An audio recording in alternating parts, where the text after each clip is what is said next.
Comfort is the mind killer. Everything in today's society is so comfortable, so easy to get. You're hungry? Uber eat some food. You're feeling bored? Feed your dopamine craving mind with some Instagram or some TikTok. It's so abundant. Whatever problem we have, we can solve it in a matter of seconds, in a matter of minutes. But there's a problem with that. Comfort doesn't lead anywhere. Comfort leads you to becoming stagnant in your life and to just doing nothing.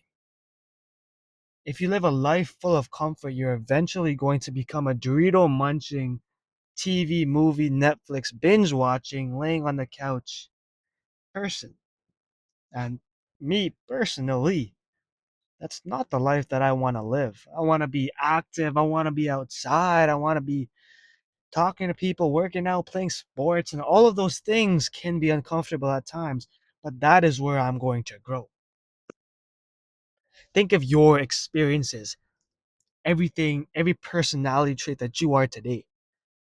They developed probably from some sort of uncomfortability.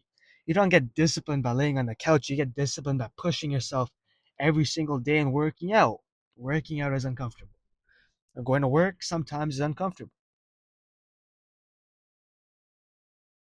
Right? If you want confidence, if I want to speak to this camera, I have to face the reality that speaking to it is very weird.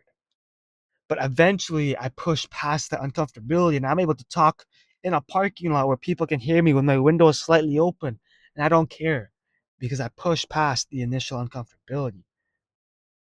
But the question is, I don't know, why is comfortability, a life of comfort, bad? And there's a scientist, he had an effect, the Calhoun effect. He did an experiment with mice, gave them all the food, all the water, all the nutrients, all whatever they needed to survive. He gave it to them. They never had to work or fight for their sort of to survive. And eventually, as generations of mice passed and passed and passed, every single experiment, every single colony he had, they all died. They all went extinct. And you're probably thinking it was because of comfort. Yes, they had everything they needed in life.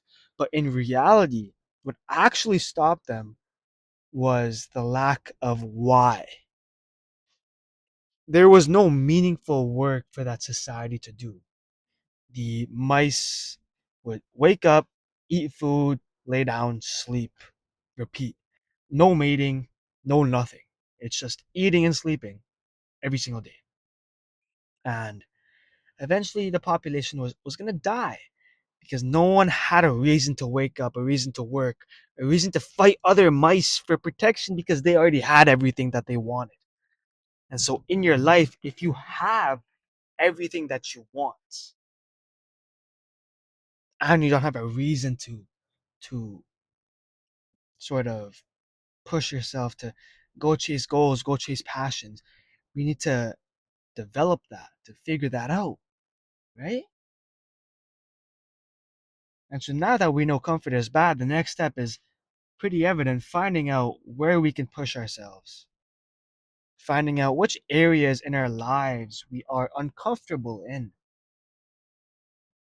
And it's so easy to fall into comfort. A lot of times we don't even know. We've been doing the same things for so long, hanging out with the same people for so long, and we don't even know that it was bad for us. Fast food tastes good. We think it was good for us when we were a child, but it took our parents to tell us. It took the scientists who are doing research on trans fat and saturated fat and all the other BS they put in McDonald's to figure out, yo, that shit was not healthy for me. I gotta stop eating that regularly. Once in a while, it's all right. Indulge once in a while. But how do we actually recognize where our uncomfortabilities are? Ask yourself, where could you be doing more? What could you be doing more in? Could you be pushing yourself more in the gym? Could you be talking to more strangers to build your confidence? Could you be trying out new food, new diet plans, or are you just eating the same food every single day, every single week? Are you talking to the same people every single day, every single week? Are you are your friends people who push you to be better? Are they accountable when you make a mistake, when you're doing something wrong? Do they tap you on the shoulder and say, "Hey, you need to be better"? Are you doing that to your friends to make sure your friends are growing? Or are you just hanging out with the same people that you knew since childhood? It's very easy to get caught up in that. Oh, we're both brown, we're both Indian. Yeah, let's be friends. No, no. Yeah, but no. You gotta find people who are gonna push you. In the gym, maybe make a couple of friends. Have a couple of friends for each sector of life.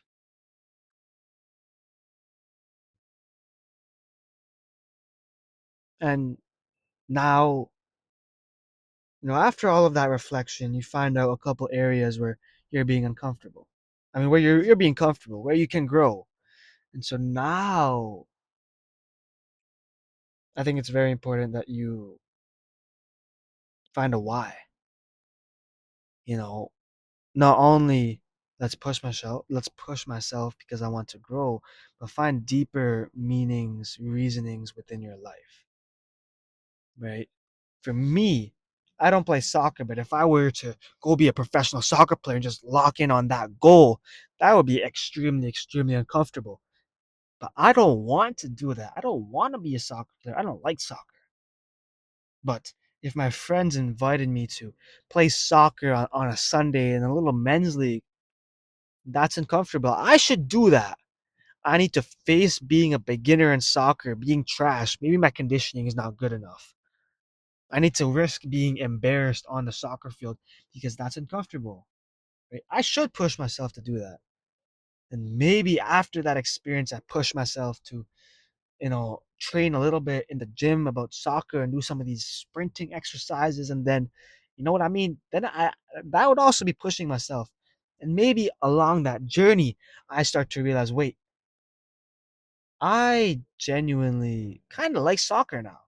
Let's see where I can take this thing. I'm 18, 19, a bit late, too late for me to start, but let's see where I can take this. That would be a good why. But just trying to become a soccer player because Ronaldo seems like a cool person, because I want money, or because some guy on the internet told me to do some BS, is fathomless, is not good. For me, I love being creative. I love thinking.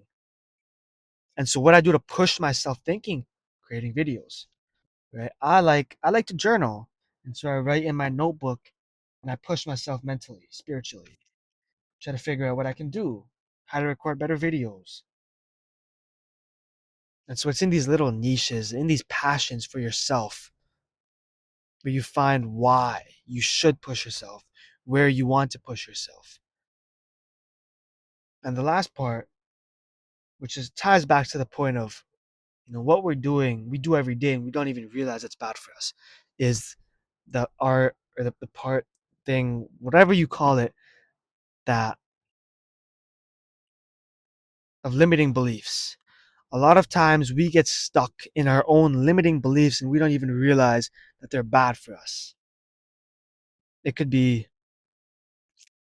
the perfect example is, you know, pursuing something that's really difficult, social media, a business. These things, someone's looking at me right now, and I'm so uncomfortable right now that I'm losing my words, dog, because they're staring at me recording in my car. What am I supposed to do about this? Nothing. Let it go. Exactly. Limiting beliefs. A lot of times we think, no, no, no, I'm not gonna start that business. I wouldn't be good at that. Or I'm not gonna start social media. Like, it's kind of, I don't know if I would like it or not. I don't really want to pursue that med school application grind. Like, what if I don't like it? Those are all limiting beliefs. They're all disguised. Like, I don't want to do it, but in reality, it's fear of the uncomfortable. You don't want to push yourself to do those things because it is scary. It's scary to face the question, what if I'm not enough? What if I'm not built for social media? What if I'm not built to run a business or go to med school? But you can't let those thoughts stop you.